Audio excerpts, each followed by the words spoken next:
YouTube and college basketball fans everywhere. Welcome to, if I can point my finger right, Tracking the Madness. This is bracket number 5. I just now recently put it together. It is March 9th. Welcome again to all of you, wherever you may be watching. Thank you again for tuning in. I have to start with this in light of the chaos, the craziness that happened last week. Some of it brought upon myself. First off, I want to say to those who supported me through that whole ordeal, thank you, thank you, thank you, thank you. A lot of things were said, a lot of things thrown out, a lot of things debated and discussed, and I appreciate all those who said nice things, stood by me. What I try to do here, I'm not a professional. If I intended in any way to compare myself to any of the pros that I follow on Twitter, like Joe Lenardi and Jerry Palm and those, I apologize to all of you, not just those that I ranted about, but all of you. That is never my intent. That is never my aim to compare myself, and I might have got hot-headed, heat of the moment, big head ego. So if that was the case last week, I apologize to everyone. I am simply trying to make a projection based on what I see, what the data that is out there, the data that is available for public use, the data that's in front of me, watching games and evaluating teams like other, whether it be professional or hobbyists or whatever, do. So I'm just using that same information, what I have, and basing that to make these projections. So if I came across as that last week, I want to apologize. But again, I also want to thank those of you who supported me and said, don't let those guys get you down. Keep on doing what you're doing. You're still doing good. So I thank you guys for that. I appreciate the debate that I have. I've said that on here before with people, and I appreciate that. So I'm not trying to be pro by any stretch. I'm not trying to compare myself. That's not my aim. I'm just trying to put out right now what I have based on what I've seen. And comparing resumes is hard. I mean, I'm not going to lie. Trying to figure out a seed sometimes is hard. Trying to place a team in a bracket by geography is hard. So it is a very, sometimes can be tedious process. I'm looking over teams going, okay, can they go here by NCAA rules? Should they go here? Does this fit geographically? I'm really trying to be as close to the NCAA rules as I possibly can. And sometimes I may not get it right, and sometimes I might screw up on something. And so, and there have been times I admit where I got it wrong. And I think with the whole Iowa thing, I think I was looking too much at the negatives, at the Northwestern loss, than their whole body of work. So I screwed up there. I admit it. I'm not gonna, I admit when I am wrong. And in that regard, looking back on everything that happened and looking back at the whole situation, I think I was wrong when I, evaluated the Hawks that week. So my apologies to that again. My apologies for the whole situation. It got way, I think, too out of hand, and so I screwed up on that one. But I do want to say thanks again to those who support me through this whole thing. So I had to start with that. So thank you guys again so much. So we've got a bracket to talk about. We've got this now really is where it's heating up. This is now where, again, bids are being handed out. I think 3 were handed out yesterday. We got 3 more being handed out today. A couple surprises. In the Patriot tournament now, the top 2 seeds, Colgate and Bucknell, they're gone. It's down to Lafayette and American now. Like 11 and 21, Furman is in the Southern Final tonight against top seeded Wofford. The top seed in the Big South was knocked out, but Coastal Carolina gets the bid. No Murray State. There's been a lot of debate on Twitter about Murray State, with them losing to Belmont in the Ohio Valley Final, whether or not they are deserving of a tournament bid. And I stated on my Twitter, for the record, I just don't think the resume is there for Murray State to get into the field. I think that they are destined for the NIT.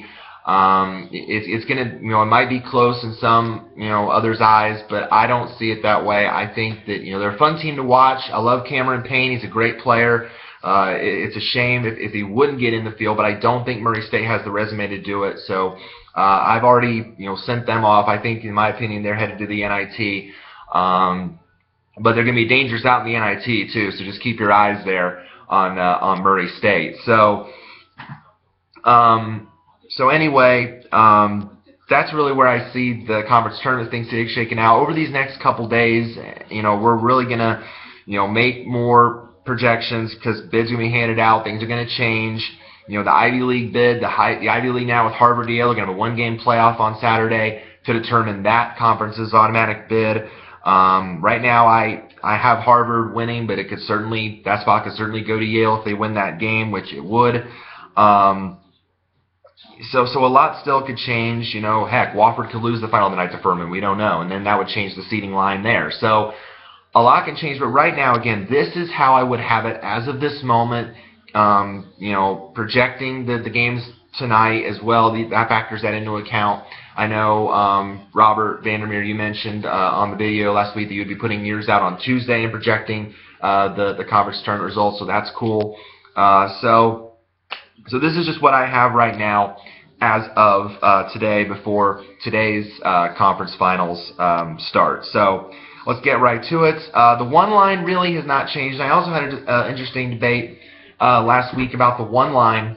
Someone made a comment on the video last week, and again, I appreciate the comments and the questions, and thank you for those. I love debating teams with you guys. Mentioned about the one line and potentially what Wisconsin has to do to get on the one line. And certainly I think that the one line, I think you could probably say right now that probably at least one, maybe two teams are locked into the one line. Obviously Kentucky is. Even if they stumble in the SEC tournament, I think Kentucky is locked into the one, especially the overall one. I mean, 31-0 regular season, just an amazing job that they have done there at Kentucky with Coach Calipari and that talent that he brings to Kentucky.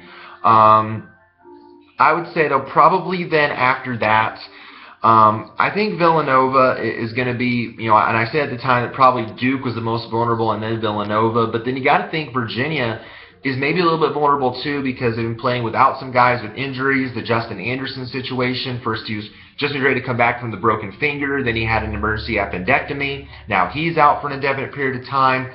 So it might even be Virginia now that is the most vulnerable because Duke to me looks pretty safe, and I think Villanova does. So Wisconsin certainly could end up on the one line, but I think they'd have to at least make a deep run in the Big Ten tournament, maybe semifinal at the least, or win the whole thing. And then they would have to have one of those teams, I think, really struggle in their conference tournament, like a Duke, like a Virginia.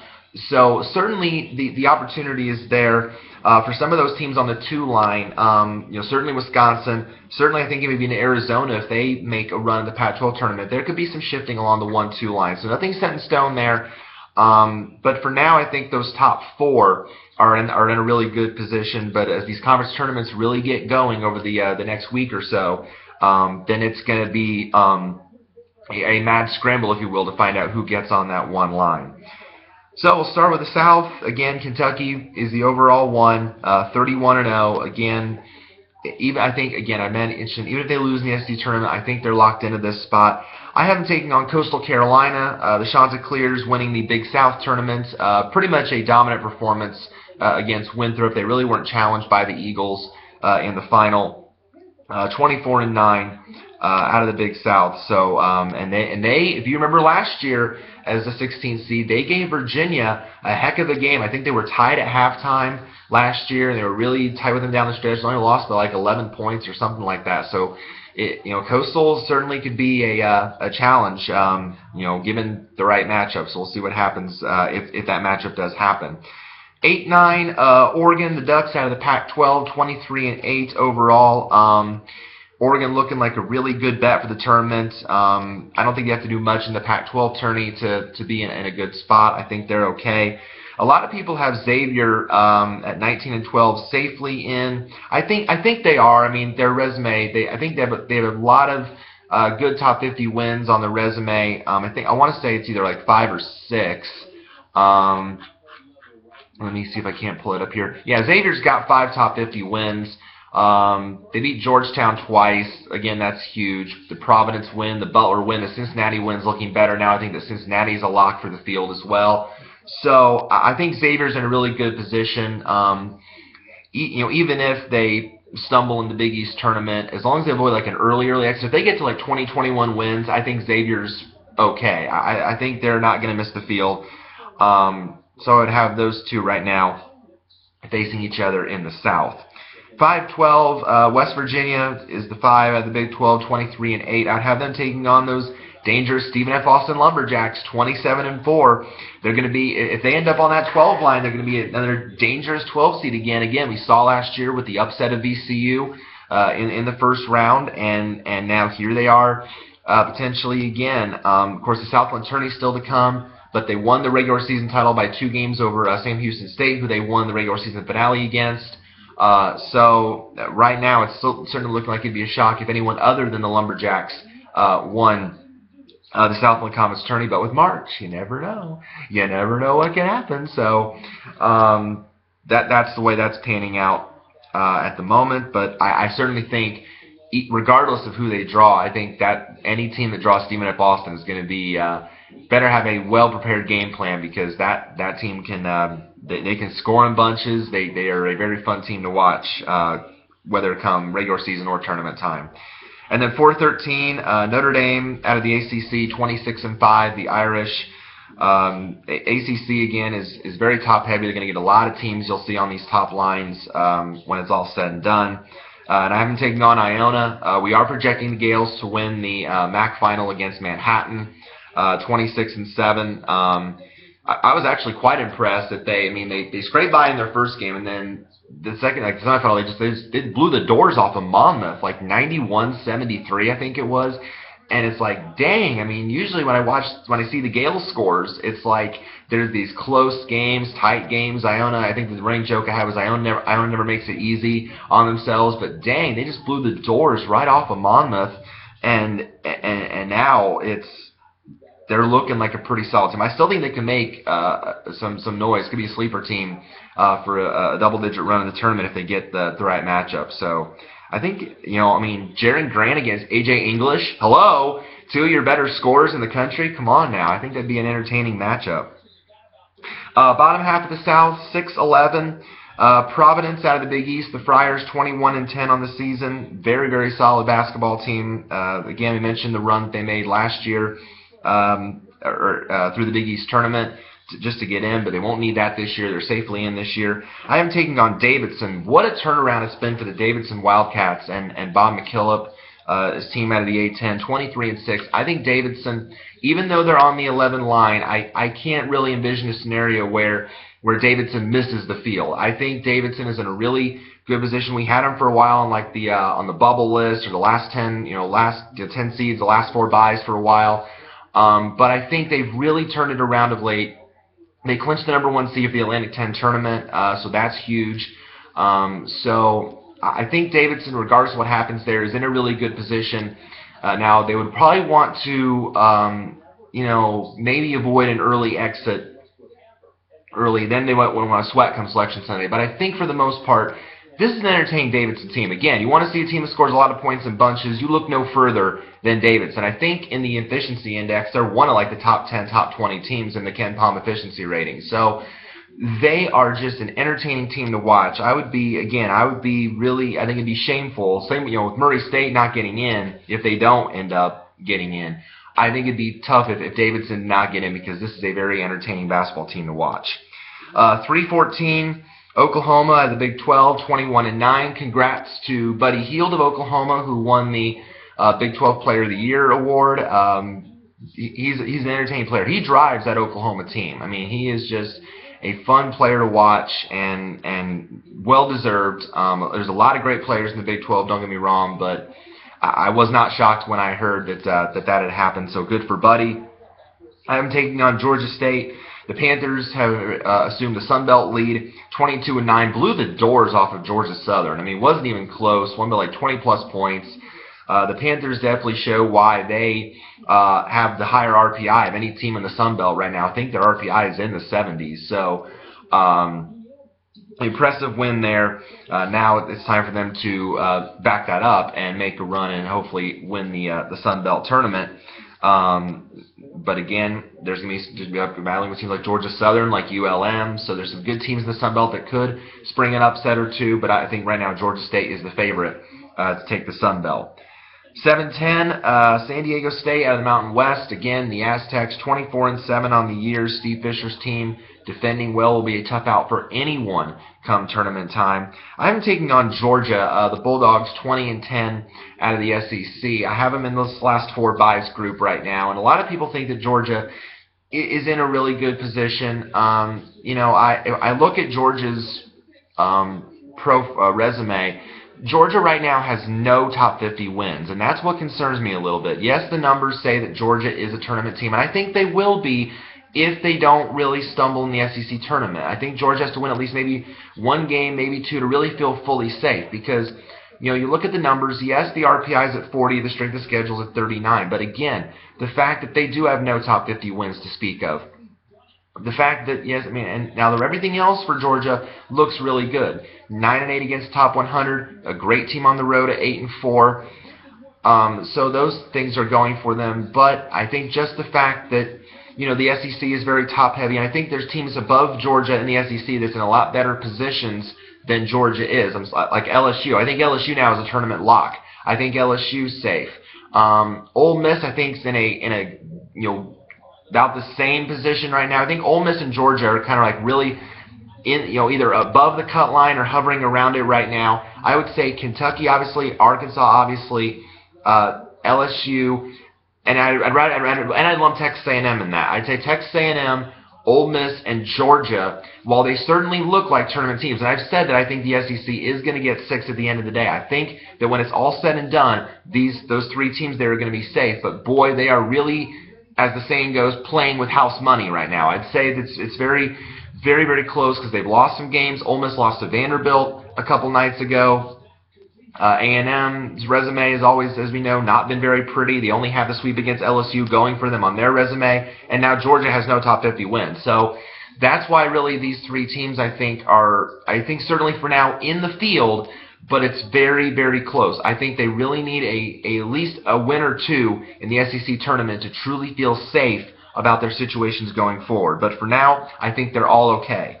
But certainly, we'll see what happens with the SEC tournament. The SEC tournament always is going to be entertaining, going to be fun, going to be some great teams playing. So we'll see what happens there. But for now, I think those three teams are in the field. But boy, it'd be best to do a little bit of damage in the SEC tourney, just saying. Don't lose to any bad teams, because then I think one or two or all three of those teams could sweat come Sunday. And then the 2-15, I mentioned Wisconsin, 28-3 out of the Big Ten. The Badgers certainly can move up to the one line, give or take the results of the other conference tournaments. I have them taking on NC Central. We're assuming the Eagles are going to win the MEAC tournament. They ran the table in conference play this season. They really haven't been tested all year. 24-6, undefeated in the MEAC. They will probably run the table, but again, you just don't know. So we're only basing that on what we've seen this year.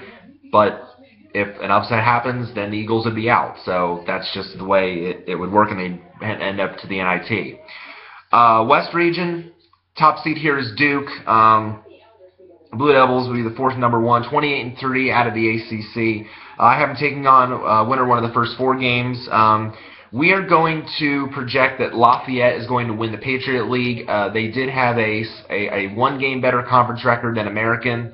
As I said in the Open, Colgate and Bucknell were the top two seeds, but they were bounced out in the semifinals by these two teams. So we're going to project that Lafayette's going to get that spot. The Leopards are 19-12. I believe that's their nickname. If I'm wrong, I apologize, but I believe that's Lafayette's nickname. I know American's the Eagles. I know that much, but I believe Lafayette's the Leopards. If I'm wrong, I apologize to Lafayette. But they are 19-12 out of the Patriot League right now. We're going to assume that they win that game. Of course, it could go either way. I think either way, whoever wins that game, I think, is going to either end up as a 16 seed or in the first four. Probably in all likelihood, he'll end up in the first four in Dayton. So I think we were projecting Bucknell in the first four when they had this spot. So that's where we're going to put him. I have him taking on St. Francis, New York. We're going to project them winning the Northeast tournament, 23-10. Again, they've been in the top spot all year. No reason to take them out now unless they lose the Northeast tournament. 8-9. These are two teams that really have been going in different directions of late, but I still think it would make for a good matchup. LSU again. The Tigers. Love watching these guys play. 22-9 out of the SEC. That three-pointer that Hornsby kid hit to win their game a couple nights ago, that was just insane. Just great stuff. Tigers have been playing really, really well this year. Again, at this point, I think it's suffice to say LSU is safely in the tournament field. I've already put them in as a lock. Again, that was the win over Arkansas on the road. You beat West Virginia on the road. You beat Arkansas on the road. And you still got the nice wins over Georgia and Ole Miss, even though they're on a little bit of shaky ground. I think LSU certainly is 10 wins against the RPI Top 100. A great road team, 8-3 in true road games. Even though they had the 3 bad losses, I think the wins overcome that. The Tigers to me are a lock. I'm taking on Oklahoma State here, 18-12 out of the Big 12. Oklahoma State looked like a tournament team early in the year, but they've kind of gone the wrong direction of late. But if you look at their profile, I still think Oklahoma State is a tournament team. I really, again, the schedule number is strong. 6 top 50 wins. Even though 2 of those came against Texas, the Baylor sweep looks amazing. You beat Kansas, which is huge. So 3 out of those 6 wins are against, likely tournament teams. I'd say Texas right now is very much on the cut line. It's really hit or miss with Texas, but that sweep has a better thing above other, bubble teams in the same situation. And then they got to win over Tulsa, and Tulsa's very much on the cut line. I have Tulsa as the first team out. So they've got some good wins. The problem is, not good over the last 10 games. They've gone south. Not a good road team, although no one in the Big 12 is a good team on the road. The Big 12 is very home heavy. Best road record is Baylor at 6-5. So that's an interesting statistic for a bar bet to tell your friends.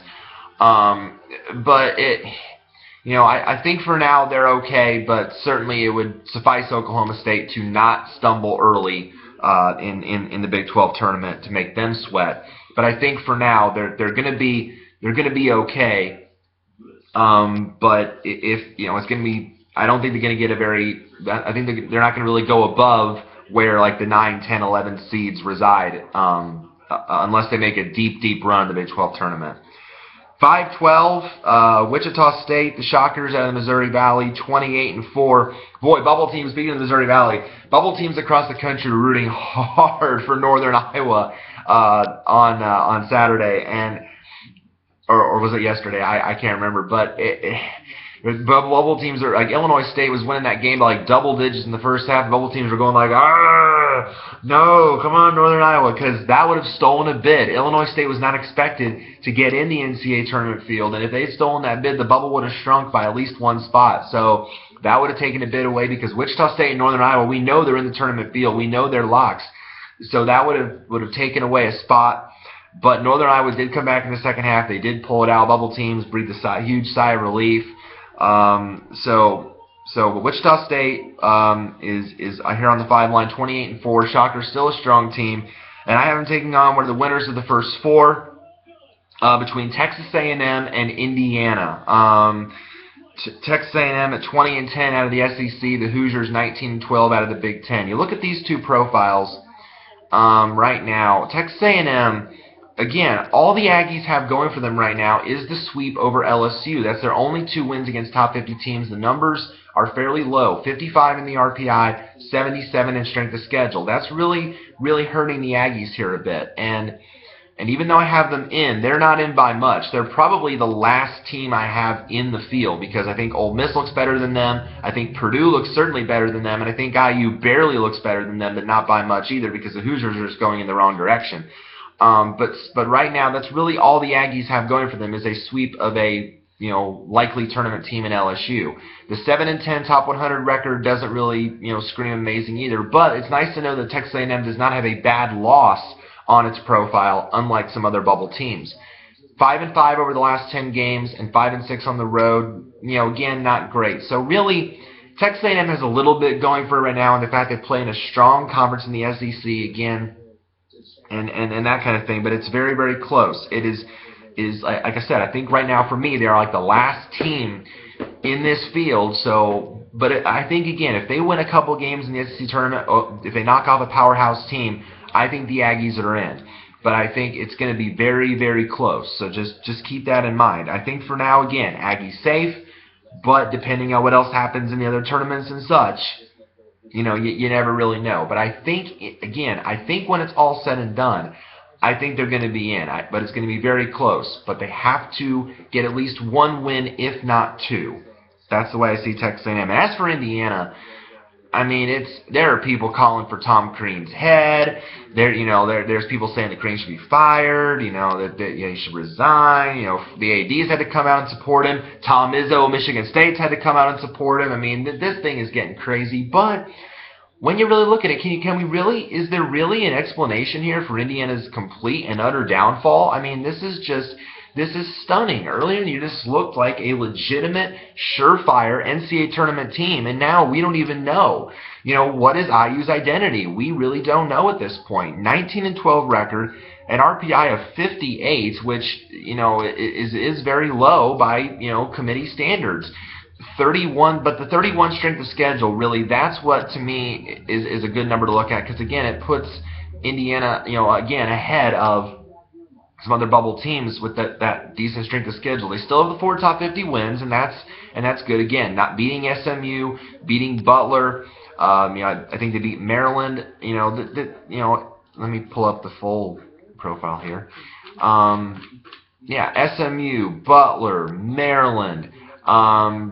They beat Ohio State, who is likely in the tournament field. So you got 4 wins against the field, and I think it was like Seth Greenberg on College Game Day, who was they were trying to do like a gong show bubble thing, and it's like Indiana has 4 wins against the field, 4 wins against the field.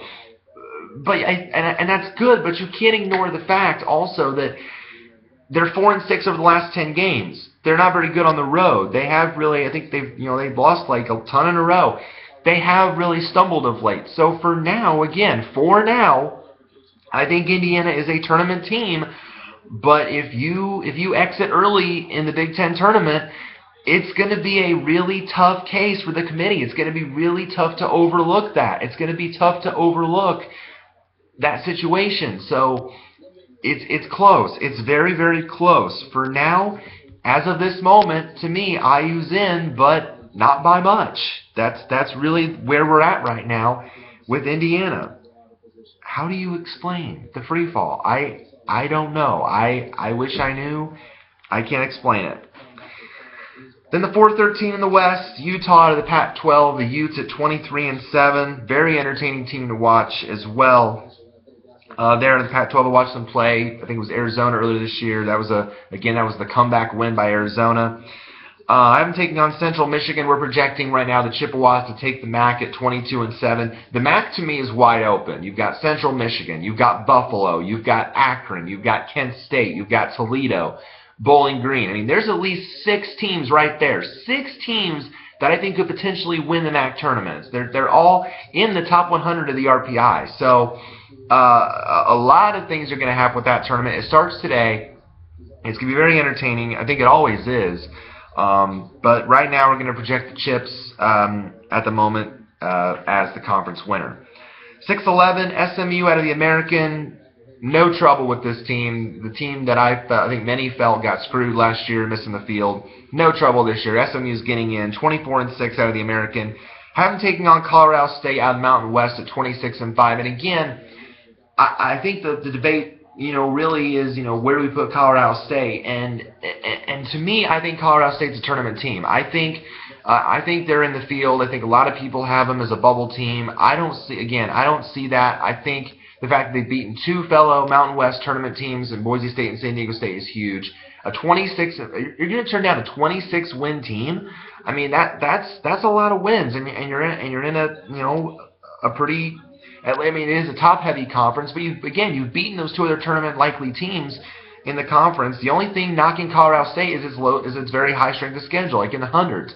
To me, that's really the only thing that's hurting Colorado State. So I think they're in the field. I really can't envision a scenario where they miss. They might end up maybe, some people's eyes going to the first four. I don't see them in that situation certainly, but I think they're in. I think they've done well enough to get in the field. And then 3-14, Maryland out of the Big Ten, 26-5. Terrapins have been strong all year. Again, we mentioned Melo Trimble every week. He's just a great freshman player. I'm taking on UC Davis. We're assuming the Aggies are going to win the Big West, 24-5. They were like 3 games clear of UC Irvine, so they're obviously going to be the favorite to win the Big West Conference tournament. 7-10, St. John's again, lock them up. Johnnies are in, 21-10. Out of the Big East. The job that Steve Lavin has done there, turning that program around after the slow start, got to commend him for that.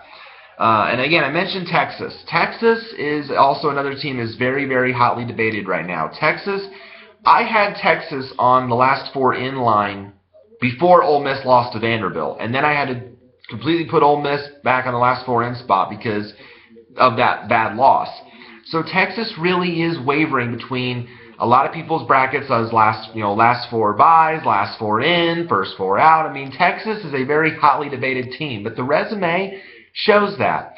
Now, the good thing, again, that Texas has going for them is a high strength of schedule. Texas has played the 15th toughest schedule in the country, but missed opportunities. That's the thing that really we look at with Texas. 3-11 against the top 50, 6-12 versus the top 100. But so the good thing again with Texas is no bad losses. 5-5 in the last 10, 4-7 on the road. So Texas is a very fluid team. Their situation could change very much depending on what they do in the Big 12 tournament and depending on what teams on that line below them do. So Texas is a very, very much changing situation, but I think for now I have them in, albeit barely, but I think for now they're in. I think the Big 12 certainly is going to get 5 or 6. I think Big 12 is going to get at least 5. At least 5 are locked. We know Kansas, Iowa State, Oklahoma, Baylor, West Virginia. Those 5 are locked in the field. So really, it boils down to Texas and Oklahoma State, what these 2 teams do. I think Oklahoma State's in a better position than Texas is right now, although it's close. But I think, because again, Oklahoma State has a lot more quality wins than Texas does. So I think really for Texas, it is going to take a knockoff of a powerhouse or 2 in the Big 12 tournament to really feel safe about itself. Otherwise, Texas might not again. This is going to be a very hotly debated team leading in the days up to Selection Sunday. But for now, I think they are in the field, but not by much. And then 2-15, Arizona out of the Pac-12, 28-3. The Wildcats, again, strong team. Could move up to the 1 with the right situation happening. See what happens there. I'm taking on Belmont. The Bruins pulled out that win over Murray State in the Ohio Valley Final with the hot shooting. Belmont has always been a hot shooting team, especially from deep. They've been in the tournament before. They made, and here's what's interesting though. Here's what you should know about Belmont. I thought I had seen Belmont win a tournament game, and I was wrong. Belmont is 0-6 lifetime in the NCAA tournament. Can you believe that? Belmont has never won a tournament game, and yet they've got really good shooters. I think one year they took Duke down to the wire in like a very close game. I think that's the closest they've come to winning a game. So yeah, but they've never won. And a lot of people, sometimes it's been a popular upset pick, but I don't see that this year. I mean, yes, they are a good shooting team, but I don't really think maybe that this year, they're going to draw a tough matchup. So I don't really see it, unless their shooters just get so hot that it's sickening, and they just shoot the other team out of the gym. That's the only I think Belmont's going to pull an upset here. But who knows, with the right matchup and the right shooting, see what happened. But good job for Belmont. I mean, I think they pretty much kicked Murray State out of the tournament. I really do. And I think they just sent Murray State to the NIT. Okay, East Region. Top seed here is Villanova. The Wildcats, 29-2 out of the Big East. I am taking on Albany. We're projecting that Albany is going to win the America East final against Stony Brook.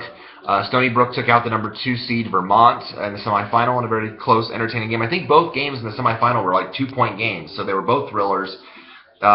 Stony Brook won a high-scoring game against Vermont, and Albany won like 60-58 against New Hampshire. So both are very entertaining games.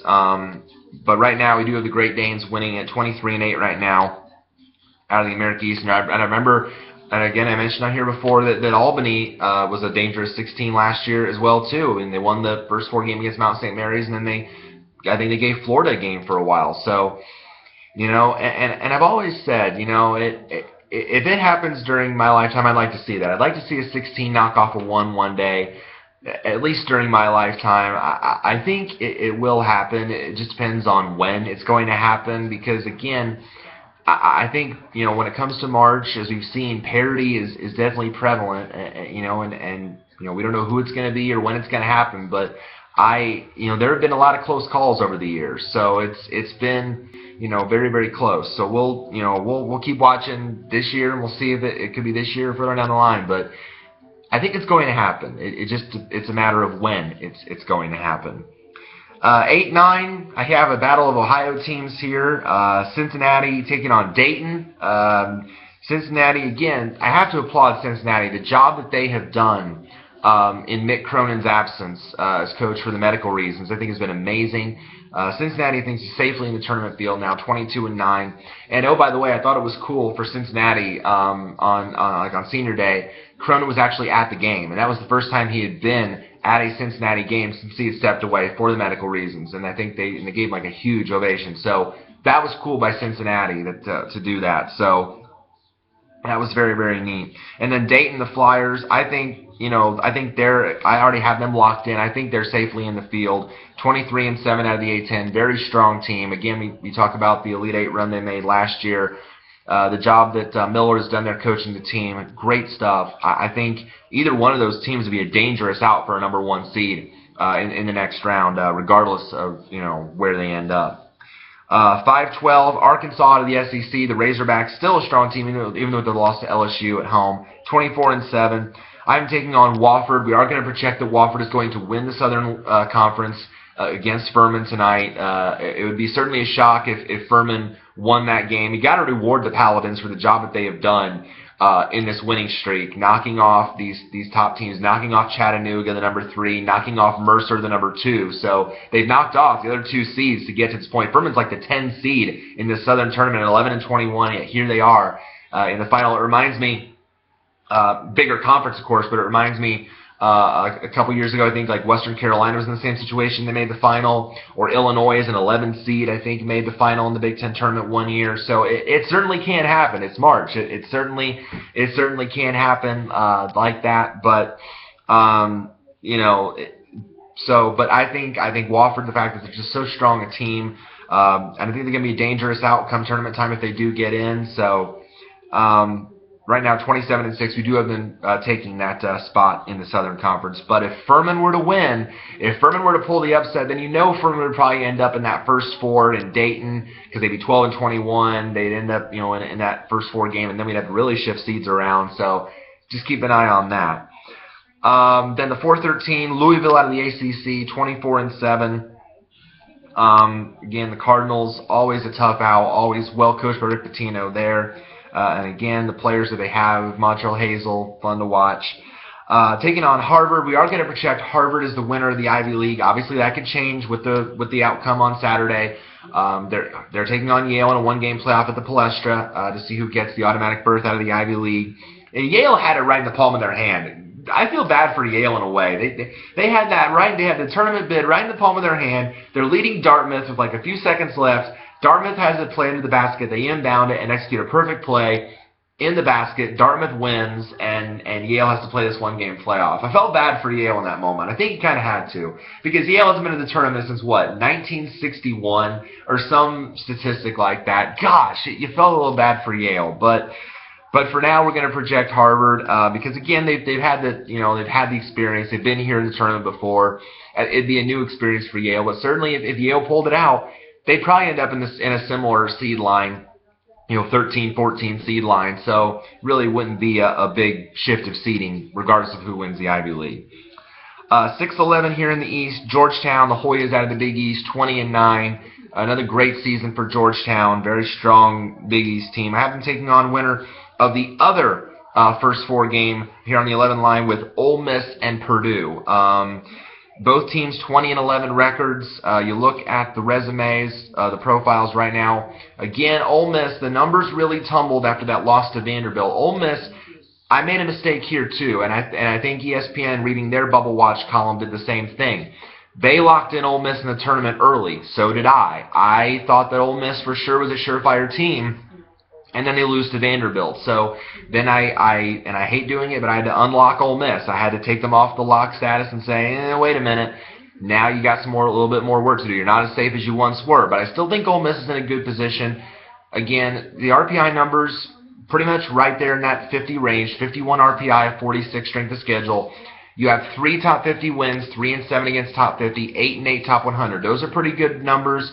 I think a lot better than a lot of bubble teams out there. 6-4 in the last 10, and a great team on the road, 8-4 in true road games. So that, I think, really helps in Ole Miss' favor. So I think Ole Miss is in the best position right now of these last 4 teams. Purdue, I still think, is a tournament team, but again, I think in order to feel really fully safe, I think they have to win at least, avoid an early exit. I think if they win at least their first game in the Big Ten tournament, maybe knock off a second just to be fully safe. But I think Purdue certainly is a tournament team right now. The way that they've played down the stretch, the quality wins. RPI 56 right now, strength of schedule at 65. So again, very much mid-tier numbers. But again, the 4 top 50 wins on the schedule. Here, let me pull up Purdue's full resume here. You've beaten Ohio State, who I think is in. You've beaten Iowa, who's certainly in. NC State, I think, is certainly in the field. I have them on the 10 line right now. And the BYU win is looking better, but I think BYU is certainly a team, again, that's also going to be hotly debated. I have them as one of the first teams out. I think some people have them in. Some people like BYU more than I do. So, that team's going to be hotly debated. But again, all those wins looking good. The losses to North Florida and Gardner-Webb obviously are still on the profile, and they still hurt. But, hey, North Florida now is in the tournament. North Florida clinched the Atlantic Sun's automatic berth. So at least I think that helps Purdue in some respect by saying, hey, at least we lost to a team we know that's in the tournament. So I think that helps matters as well. And they're still doing well over the last 10 games. So I think Purdue is a tournament team. I think eventually they will get to where they're not so worried on Selection Sunday anymore. But I think you still got to take care of some business in the Big Ten tournament. At least win your first game in the quarterfinal, I think. I think if you win that game, I think you definitely lock up because Purdue has to play, I think, either because Purdue got the 4 seed, then they would play I have to pull up the bracket here because they just brought the bracket yesterday. So I got to make sure that I know here who Purdue's going to play. Here we go. Okay. All right. So Purdue would play either. Okay, it was Iowa. That's what I thought. So Iowa's the 5. So Purdue would either get Iowa, Nebraska, or Penn State in the quarterfinal. In all likelihood, that's going to be Iowa. I would be shocked if Iowa lost to Nebraska or Penn State, in all honesty. I would be definitely shocked at that. So if Purdue can beat Iowa in the quarterfinal, I think that they certainly, if it went the other way, if there were an upset, they certainly couldn't afford a loss to Nebraska or Penn State. But if they do get Iowa and they beat Iowa in the quarterfinal, then I certainly think Purdue is a lock. I think they're in a lot better situation then and wouldn't have to sweat come Selection Sunday. So Purdue, to me, is in a lot better position in this last 4 group. I think Ole Miss and Purdue are in really good positions. I think Texas A&M and IU need a little bit of help to make sure that they don't sweat as much, come Sunday. The computer battery's just terrible. All right, so moving on from that, 3-14 in the East here. Iowa State 22-8. Cyclones out of the Big 12, 22-8 record. Again, very strong team, but again, the Big 12 road neutral floor not great. They're more of a home team, that Hilton Magic. I am taking on South Dakota State. We're projecting the Jackrabbits are going to win the Summit League, 22-9. They are going to probably be in the final with North Dakota State. In all likelihood, it would shock me if it weren't. But for now, they've been the best team in the league, so we're projecting them to get the nod. 7-10, Iowa out of the Big Ten. The Hawks 21-10. They won against Northwestern on Senior Day. They took care of business. No worries there. I think, again, I said on Twitter then, even if they'd lost that game, I still would have had Iowa in the field. No reason to worry at this point. None whatsoever. So 21-10. I'm taking on NC State out of the ACC, 19-12. So for the person that asked where they were, you're out of the Kentucky bracket. You're out of that for now. No worry about playing Kentucky. NC State has definitely played well of late. I think NC State again is in a very good position as well. I think in terms of the 10 line, I think they're in a much better position than say a Texas. I think the last 4 byes. I think Ohio State's in the best position, then probably Georgia, and then it's NC State, because the big thing going for NC State is the 6th toughest strength of schedule. The 9-10 top 100 record is good. 6-4 over the last 10, and you also got 4 top 50 wins. So that's really what's good for the Wolfpack. I certainly think they're, again, I think they don't have to do much in the ACC tournament. I think to really feel really safe about themselves, I think they have to at least win 1 game. Maybe not 2. I think they're okay for the most part. So NC State, I think, is looking really, really good at this point. And then 2-15, Gonzaga, 30-2 out of the West Coast. Again, at this point, they're looking like a 2 seed. They barely had to scrape by like San Francisco in the West Coast tournament a couple nights ago. I think that worried some people. So I still think they're going to make the West Coast final. We'll probably play BYU, but for now, they look like a 2. I am taking on Northeastern. The Huskies, we will project them winning the Colonial. It's going to be either them or William and Mary, I think, in the end. 22-11 are the Huskies. I think William & Mary's like 20-11, so it's either or. But right now, I think either way, whoever wins that game ends up probably on the 15 seed line. So, but right now, I'll have the Huskies there at 22-11. All right, and then the Midwest region. Top seed here is Virginia, but again, that certainly could change depending on ACC tournament, depending on other team situations. 28-2. I think you got to admire, though, how they've still managed to win games in light of their injury situations with Justin Anderson and the kid that collided with his own teammate, got the bloody nose. So I think through all of that, they've been a very interesting situation there as well. And I have them taking on one of the opening round first 4 winners. I have North Florida here. Out of the ASUN, 23-11, the Ospreys will be in their first NCAA tournament appearance. So congrats to them. It's always huge when you get there your first time. So huge there for them. Beat USC Upstate in the final yesterday. I am taking on Texas Southern. Will likely be the rep from the SWAC, 19-12 there as well. The job that Mike Davis has done there, outstanding, and continuing to do well as a head coach.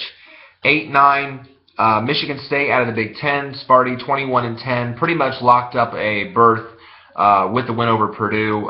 No worries for Sparty. I think they are good to go for the tournament. I am taking on Temple out of the American. Now, Temple is also an interesting case. I have Temple in a much better position, I think, than a lot of other people do. I'm seeing Temple on like last 4 in lines and low seed lines and others, and I don't see that. Again, I think this is one where I differ from a lot of people. I think Temple is a surefire tournament team because, again, you've got a blowout win over Kansas on the resume. You've got a win now over Cincinnati that looks a lot better now that Cincinnati, I think, is a surefire tournament team. You only have 1 bad loss on the profile, and that was to St. Joe's, so really that doesn't hurt too much. Yes, you've got a low strength of schedule number, in the 60s. But your RPI is at 32. That's high for like a last 4 in team. That's a high RPI, at least in my opinion. You're 8-2 over your last 10. You're a great road team at 7-4. I don't see the knock on Temple here. I'm not sure why there's there's not a whole lot of Temple love out there from from other projectionists, but I certainly think, to me, I think Temple's in a really good spot. So I think even if they stumble in the American tournament, I think Temple's going to be in the field. I really can't envision a scenario, unless their RPI really tumbles like too far. I think Temple's going to be okay in the long run. 5-12, North Carolina out of the ACC, 21-10, the Tar Heels. Disappointed they got swept by Duke. I was a little bit disappointed in that. I'm not a fan of Duke. If you guys know my Twitter, I'm not a big fan of them. I will definitely be watching the 30 for 30 documentary. I hate Christian Laettner. But, Heel's still a good team. Marcus Page, still great players. Tokido on that team. So, I love my Heels. Taking on Louisiana Tech, 24-7 out of Conference USA. We will project them to win that league, but they're going to be battling with teams like Old Dominion, like UTEP. UAB certainly could be a dark horse because they're playing that conference tournament in Birmingham, so that will be certainly intriguing there going forward as well. But right now, we will project Tech to get the automatic spot. And then Northern Iowa, the Panthers, winners of the Missouri Valley Tournament, 30-3 on the year. Great job by Northern Iowa. Just a great, fun basketball team to watch. If they get going, Seth Tuttle, when he gets going, he carries that Northern Iowa team. He is their stud. He is their star. He is going to be a fun one to watch in the tournament for sure. I haven't taken on Valparaiso. We will project Valpo to win the Horizon League. They are taking on Green Bay in the final. That could go either way, I think. That's going to be a really fun game to watch. Both those teams really can get up and down the floor and score points, but I think Valpo playing, I believe they play on the home floor, so they're playing in Valpo. It's going to be huge. They do well at home. Bryce Drew, again, the job that he's done there has been outstanding. So we're going to take Valpo there at 27-5, but if Green Bay were to win it, they'd probably end up on a similar spot on the seed line. Again, they'd probably just jump in and take that spot as a 13. 6-11. I think this one would be very fun if these two teams end up drawing each other. Butler against Boise State. I think that would be really entertaining. Butler at 22-9 out of the Big East, and the Broncos 24-7 out of the Mountain West. I think Boise State's in a really good position too. I think they're safely in the field. I can't envision a scenario where the Mountain West doesn't get 3 teams in. I think San Diego State certainly is a lock. I think Colorado State's in. I think Boise State's in. I think all 3 of those teams have done enough and proven themselves that I think they're worthy enough of being in. And Butler, with the playmakers they have there at Butler, Boise State and Derek Marks. I mean, the job that Leon Rice has done, the job that the Butler coach has done filling in with that situation, I think that'd be a great matchup of 2 really good offensive teams. And then the 3-14. Baylor out of the Big 12 at 23-8, taking on Eastern Washington 23-8 out of the Big Sky. We're projecting the Eagles to win that conference right now. Certainly the Big Sky is a very wide open tournament. You've also got Montana in the mix. You've got, I think, Sacramento State, Northern Arizona in that mix as well. So that's going to be a wide open tournament. But the Eagles are, by RPI, the best team. Do you remember they beat Indiana in the non-conference? So that, again, was a huge win. So right now we're going to project them to get that nod, but certainly that could change depending on the outcome of the conference tournament. 7-10, 2 teams really going in kind of different directions, although both teams have really good playmakers on these teams. VCU at 22-9 out of the A-10. Again, I'll say it again, they have fallen so far without Briante Weber on the team. They're a completely different team. They can still find ways to win basketball games, but it's very, very tough, as you've seen in certain situations where VCU would have loved to have had Briante Weber healthy. But now they've fallen a little bit, but still that havoc defense, that pressure style is still going to be a tough out for teams. And you take it on an Ohio State team that I think still is a lock for the NCAA tournament. I still think they're in a really good position. 22-9. I think in terms of where I have them, they're probably in the best position. The only thing really going against Ohio State, again, is they do have a very low strength of schedule, 67. They only have 1 top 50 win to show for it on the profile, 1-6 top 50, 7-9 top 100. But certainly, I don't think you can ignore the fact that Ohio State does have 22 wins, plays in a very strong Big Ten conference. I think Ohio State is going to be in the field, but I don't think they're going to be a very strong seed at the end of the day unless they, again, make a very deep run in the Big Ten tournament. So I think that would be a very entertaining matchup. And hello, D'Angelo Russell going up against that Havoc defense. I think that'd be pretty entertaining. I think that would actually be very, very entertaining to see. And then finally, the 2:15, Kansas 24-7. The Jayhawks out of the Big 12, taking on New Mexico State. We are going to project the Aggies as the winner of the WAC at 21-10. Again, they've been front and center of the WAC all year. I think they were like 4 or 5 games ahead of their closest competition. So we're going to suggest that they do the damage in the WAC tournament and win that there. All right, so really there's not a whole lot to talk about in terms of the bubble breakdown because, again, all that's left now is conference tournaments. Again, my 9 seeds, Temple, Dayton, Xavier, Oklahoma State. I think Dayton is the safest of that bunch, followed by probably Xavier, and then Temple, and then Oklahoma State. I think, I think all those teams are tournament teams, but I think for the maybe more or less maybe Oklahoma State, I think they would have to really avoid a bad loss to really sweat that much. But I think Temple, Dayton, Xavier, I think are all okay. For the last 4 byes, Ohio State's in the best position. Then probably NC State. Georgia, Texas would really, I think, have to at least maybe get a win or 2 in their conference tournaments to really feel fully safe. A loss doesn't take them out per se, maybe more so Texas than Georgia. Texas, again, is going to be a hotly debated team, I think, come Selection Sunday. Last 4 in, I think Ole Miss and Purdue are in the best position right now. I think if they win at least 1 game in their conference tournaments, I think they're definitely locked into the field. A loss doesn't necessarily take them out, but certainly leaves them up for debate. Texas A&M and Indiana definitely need to do some damage in their conference tournaments to really feel safe about their positions. Now, my first 4 out right now is Tulsa, UCLA, Old Dominion, and BYU. Tulsa is again, they're a very hotly debated team. The only really, again, Tulsa, the rough strength of schedule, a 90 strength of schedule really hurts Tulsa. 2-6 against the top 50, only 5 top 100 RPI wins. Frank Hayes' team is very good, but it's very close with them. I think if they knock off a top-heavy team in the American, I think then maybe we put Tulsa back in the field, depending on what other teams do. Tulsa's going to be a very highly debated team. UCLA is going to have to make some damage, I think, in the Pac-12 tournament to really make a legitimate case, because you've only got, again, 2 top 50 wins. 4-9 against top 100 is not going well, and 2-8 in true road games. They're not good away from home, so that's really why UCLA is I'm pretty sour on right now.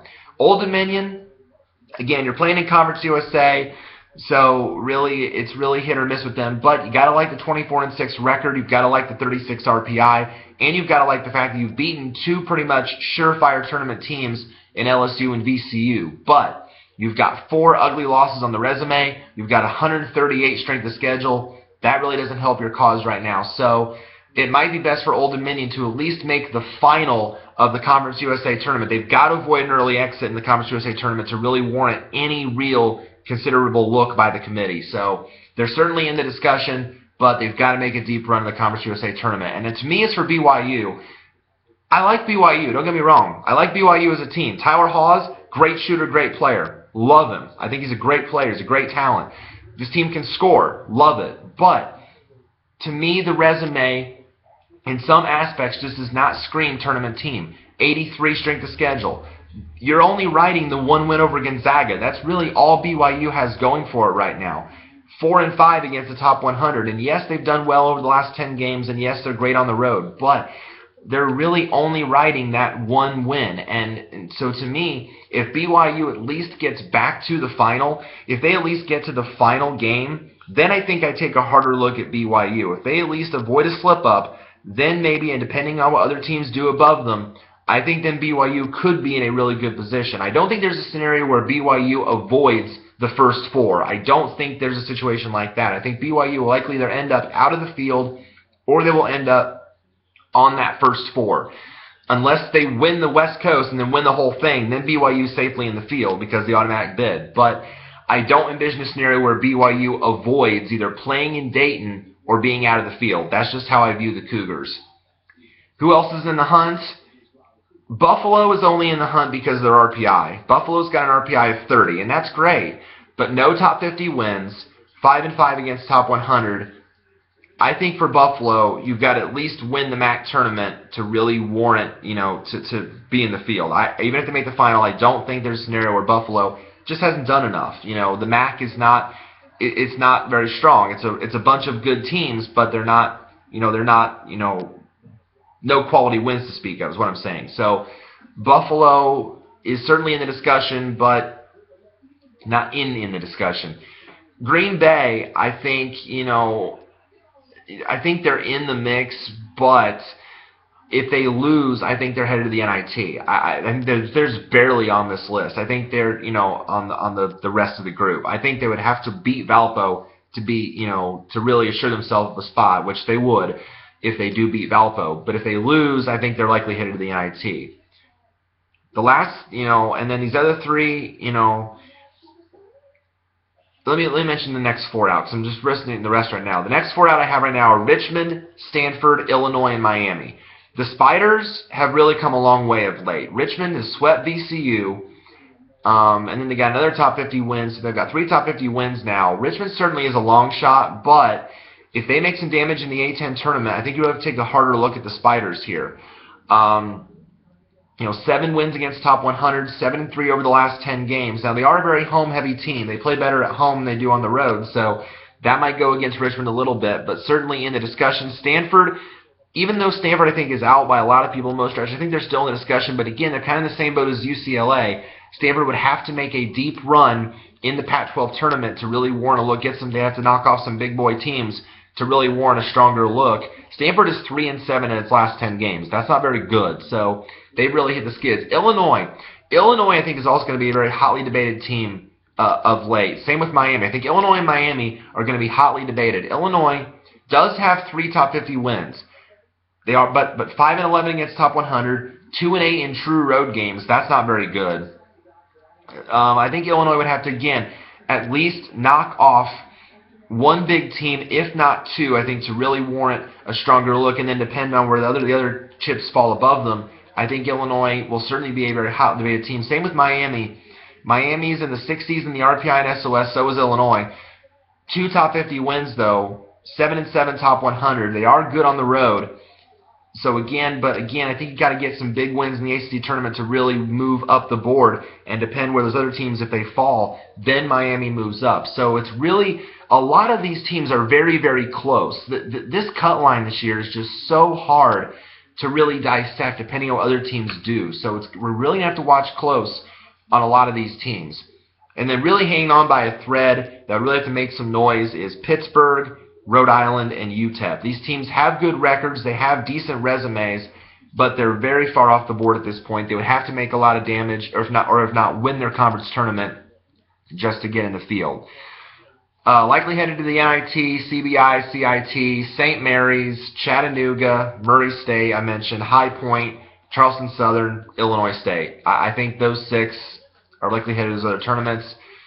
And then off the board, again, these teams have to make runs to try to win their tournaments to get in. UMass, Florida, Alabama, Toledo, George Washington, UConn, Memphis, Seton Hall, UC Santa Barbara, Arizona State, Kent State, Kansas State, Michigan, William & Mary, and Vanderbilt. That's really where we stand with those teams. All right, guys, that is it. Close end scene. That is it for another edition of Tracking the Madness. Thank you guys so much again, as always, as I mentioned, for your support. I really appreciate it. Again, if you guys want to share, Robert, I know you will probably, at least when you do on Tuesday, last 4 in, first 4 out, debating any teams. If you want to do that, feel free to do so on the video, the comments below the video, or on the channel. As always, I will check my Gmail throughout. Next, the final bracket. We're going to do a final bracket before Selection Sunday. That will be the next video that is on here, the final projection. We will probably do that. Let's aim for either late Friday, early Saturday. Let's aim for that that final projection before the field is announced. Again, with that one, we really assume the outcomes of the other conference tournaments. At that point, conference tournaments then really start heating up with the big tournaments going on. So let's shoot for that. If the date changes or time changes, I will definitely put it on the channel and let you guys know. Again, thank you guys so much for the support. It means a lot. It really does to me that we're debating this and really getting excited for this time of year as March Madness comes around. So thank you guys so much, and we will see you on Friday or Saturday for the final projection before the brackets are announced on Sunday, and then probably then on either Sunday or Monday we will have a bracket fill out, what I did last year when I filled it out live on the video. Right here in front of you guys, filling out my projections, making my gut feeling projection for the tournament. Thank you guys so much, and have a great week, and God bless. Thank you.